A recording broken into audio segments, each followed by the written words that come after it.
Okay, so I wanted to give some examples of how you can make your fingerprints at home. One of the easiest ways I feel like is using a pencil. See how I'm just covering a pretty dark area in pencil lead. And you take your finger and just try to rub as much of that lead onto your actual finger. So just really trying to get it in there, picking up the lead all over it. Like that. It's all dirty. And then you need a piece of tape, so some kind of clear tape. Scotch tape is the easiest to work with, but it could be other kinds of clear tape. And then you're just going to put your finger, put the tape over it, press it out, trying to get out all the bumps. Try to get as much of your print as possible, so even off to the side can have your like deltas and things.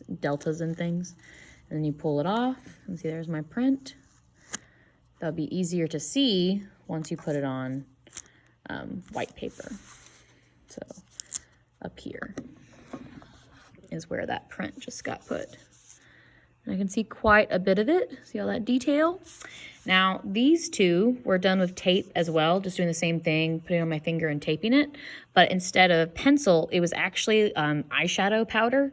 So if you don't have eyeshadow yourself, sisters, moms, anybody who has any kind of eyeshadow, it doesn't have to be black, but you want a darker color. So brown, blues, purple, something like that would be best. But any of those powders, rub your finger all over it and tape it, same thing. It's probably giving me my best detail are these two powders. So like doing pencil or doing powders.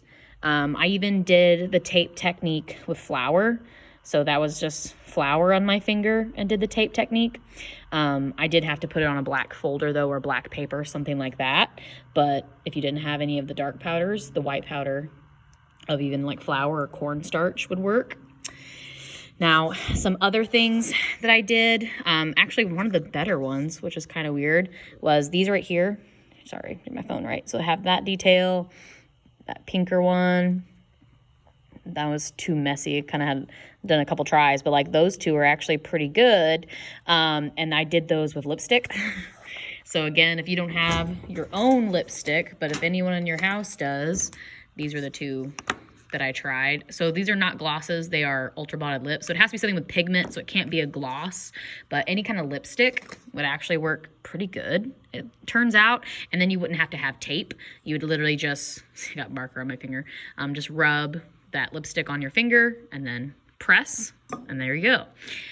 The ones that I wanted to kind of show you that kind of didn't work, the highlighters are okay. See, I got that detail in the yellow highlighter. It's all right.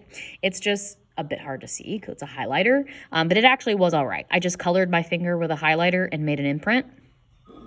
This black right here is, again, okay. It's a little hard to like see all the bits though, but it's all right. And it was from a dry erase marker. So if you have any of dry erase markers. Now this green one was a little of a bit of a bummer because it's just a regular marker and you really can't see it.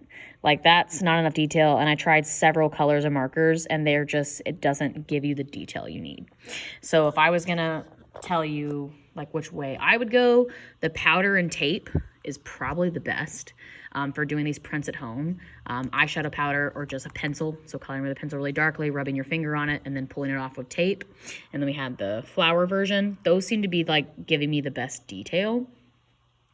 But then lipstick would be next.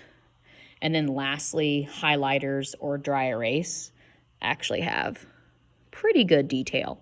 Now, when we actually do your prints, you want to get as much of your print as possible. So you don't really want to like touch it like that. That's not really a print. That's why it's like a little harder to get these. In reality, you want to get your whole print all the way across your print. And you would actually do the side and roll it like that. So like it doesn't really look, see like how this one looks more square? It's not a like boop, it's a I rolled it over. That's how I got that more of a square shape print, because then you're getting more details so that I can actually like look at this one and I can see it's a loop going in one side and out the same side, and it has that delta framing the loop, and then I can start looking for other patterns. So you want to get as much of your finger as possible so you can actually see all your parts.